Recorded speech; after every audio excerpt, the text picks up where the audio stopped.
Asalaamu calaykum waraxmatullaahi wabarakaatu. Daawadayaasha qiimaha badan waa mar kale muuqaal cusub. Maanta muuqaalkan waxaan kusoo qaadanaynaa application cajiib ah oo aad u wanaagsan oo runtii aad u anfacaya ardayda fanfoorada ee imtixaanka galaya dowladda, gaar ahaan ardayda fanfoorada. Applicationkaas oo wuxuu kuu xalinayaa wax al wixii xisaabaad ah, ha noqoto xisaab, ha noqdaan physics, xisaabaadka ayuu kuu xalinaya insha allah. Ila soco. Marka ugu horeysa, applicationkan waxaad ka helaysaa, waxaad kala soo degaysaa hadduu ilaahay yiraahdo Play Storeka. Play Storekaad tegaysaa, qofal Play Storeka waa yaqaanaa, waa kaasaan ku calaamay waaye oo mobilka uu kugu jiro. Insha allah Play Storeka furaysaa. Play Storeka markaa furto meeshan kore sirjinka waxaad ku qoreysaa Microsoft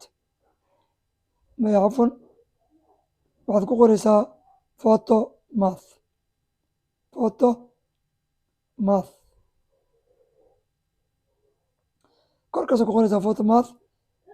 Kadib waxaa leedahay sirjin oo ku raadinaya, waa kaas oo kusoo baxaya applicationka waa midaan calaamad guduudan wato. Anada waa igu jira, wuxuu leeyahay open ayuu leeyahay aniga, laakiin adiga dhow markaa soo gasho Play Storeka oo kusoo baxo calaamadan guduudan applicationka wato waaye, adiga wuxuu ku leeyahay install, oo macnaheeda mobilkaada ku shubo. adiga wuxuu ku dhahaya install, mobilkaa ku shubo. anada waa igu jira insha allah. Applicationkaan tegaynaa, applicationka ayaan soo furayna insha allah. Applicationka runtii waa application aad muhiim u ah, waana kan halkan ku jiro photo math, calaamadaas guduudka ayuu wataa, waad ku dareemaysaa insha allah. Applicationkaan soo furna marka keligaa siinaysaa. Markuu ku soo baxo applicationka saan ayuu kuu keenaa applicationka. Saan markuu kugu keeno, waxaan doortay yaalo buugaag waaye. Haddaa rabto buuga xisaab ku qoratay ayaad dul geynaysaa kaamiradaas, waa ku dhufane. Kadib solutionka xisaabta jawaabta dhan uu ku siinayo waddadii uu maray. Buuggan hadda horteeda yaalo aa ujeedo, buuggan waa xisaab, waa secondary form 1 waaye. Buuggaas aa ujeedo waa form 1. buuggan ayaan kasoo bixinay xisaab oo ah fraction ama jajab. Xisaabtaas ayaan rabaa inaan hadda oo noogu shaqeeyo. xisaabtaasaan dul geenayaa. meeshaas maxaa kugu qoran find the value of the following. xisaabtaas markaad dul geyso oo qoraalada kale iyo waxyaabaha qaarkood aad ka reebto geesihiisa, xisaabtaasad dul geenaysaa, waa ku dhufane. iskaanu ka qaada, waa kas wuu sawira, iskaanu ka qaada, jawaabta ku siina waa tas jawaabta. divide fractions waa jajab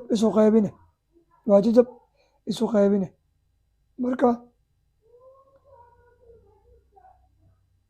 show itus solving steps, halka uu ku xaliyey stepska uu ku xaliyey xisaabtan itusaa leedahay. intaa ku dhufanaysaa waa ku keena waaka xisaabta waa lagu sii waxaad hal la hoos dhigay 2 loo qaybiyey hal la hoos dhigay 6. muxuu keeni multiply by the reciprocal, hal la hoos dhigay 2 lagu dhiftay 6. solution marka jawaabta maxaa ku soo baxay? jawaabta waxaa ku soo baxay 3. saa ujeedo jawaabta maxaa ku soo baxay 3. meesha waxaa kugu yaal 3 aa kugu taalo abaan daamanayna. okay, midan jawaabtan waa aragnay. mida kale waxaan geenaynaa haddana. okay, haddana waxaan tegaynaa xisaab kale fraction kale ka mid ah. tii haddaa u qaybin lahayd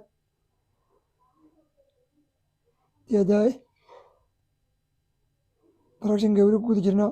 haddana xisaabtan aan fiirinay iyadana wuxuu ku leeyahay simplify the complex fraction. simplify fududey the complex fraction, xisaabtan jajabka ee adag fududey. asaan ku dhufanaynaa marka qoraalkii macla xisaabta wato ayaan ku dhufanaynaa. iskaanu ka qaada, waa kasa uu sawirayaa. isla markii wuxuu ku soo dhigayaa jawaabti buugga ayuu kuu soo dhigaya. jawaabta muxuu ku siiyey aakhirka wuxuu ku siiyey hal la hoos dhigay 6.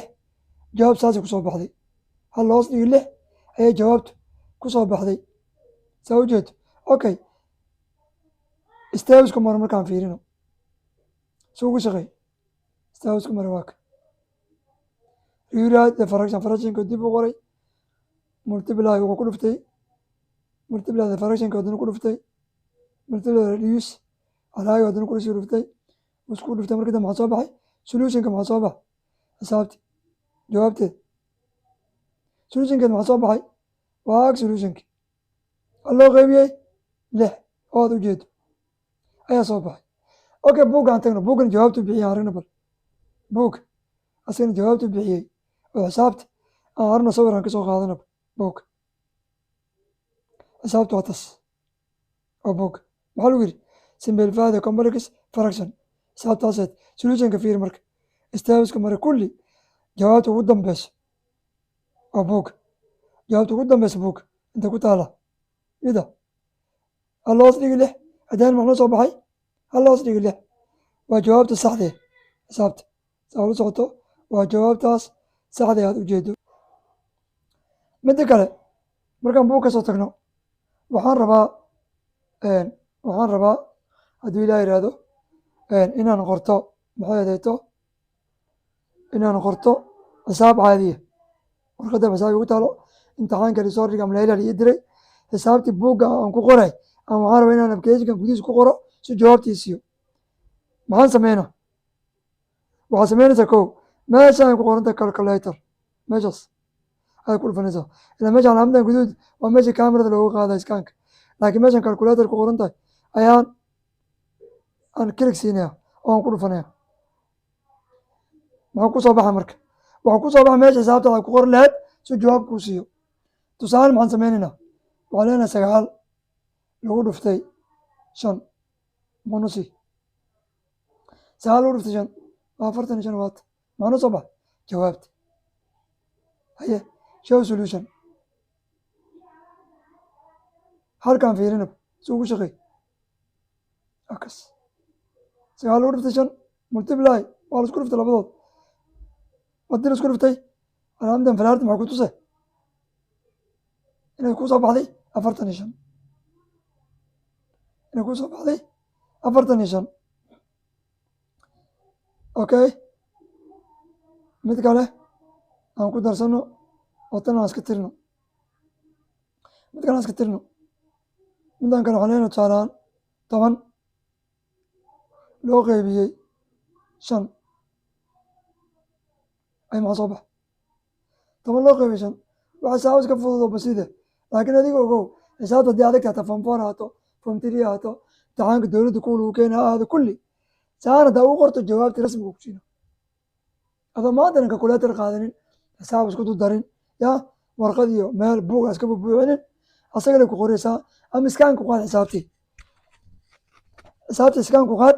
haddaa iskaan ku qaado isla markii muxuu sameynaa waa kaaga shaqeynaa maamo qaybtan qoraalka imaanaysaa haddaa qoraalka timaadana oo saas ugu qorotana muxuu kuu sameynaa iyadana waa uu ku xalina kulli xisaabti saas ayuu kugu xalinayaa wax walba insha allah. marka barnaamijka waxaan filayaa inaad ka faa'iidaysan doontaan hadduu ilaah yidhaahdo sababtoo ah barnaamijkan la soo deg mar walba waana kaas meeshaas kugu jiro Photomath allah magaciisa waxaa allah Photomath insha allah intaan ku kulmi doono barnaamij noocaana waxaan idinkaga tegayaa guul iyo gobonnimo.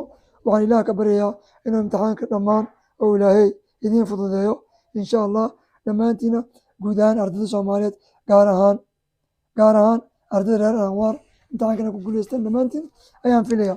marka fadlan wixii faa'iido ah ama casharadan saan oo kale usoo gudbiyo ardayda kale la wadaaga ardayda saaxiibadiina kuwa deriska idinla ah kuwaas taqaanaan kuwa iskoolaadka kala dhigta dhammaan ardayda Soomaaliyeed ee imtixaanka form 4 ka galaysa. waayo waxaa laga yaabaa in marmarka qaarkood ay heshay jaanis mobeelka la gasho imtixaankaada gudaha aa gasho inaa kugu soo aado macalin fariga ku ilaalina macalin isku mid maaha koo waxaa laga yaaba ilaahay inuu kuu soo diro oo isaga dhanba anoo kale iska waxba kala ogeyn. marka ka faa'iidaysta haddaad jaanis u hesho imtixaanka warqadda lagu keenay su-aashii la sawire isla markaa sawirto jawaabta ku siinaa istaab isku maray weliba adigana asaga nadirkaas ku haleyna nadirkaa shaqee dadaal macalinkaas aan dheh lamar oo keliya nadirkaaga soo dadaal waa inaad dadaashaa oo muxuu ah xisaabaadkii aad soo fiirisaa aad si fiican aa usoo barnaamijsaa barnaamijkeeda insha allah intaan kulmi doono barnaamijka noocan oo kalea waxaan kaga tegayaa wasalaamu calaykum waraxmatullaahi wabarakaatu sii sheergareeya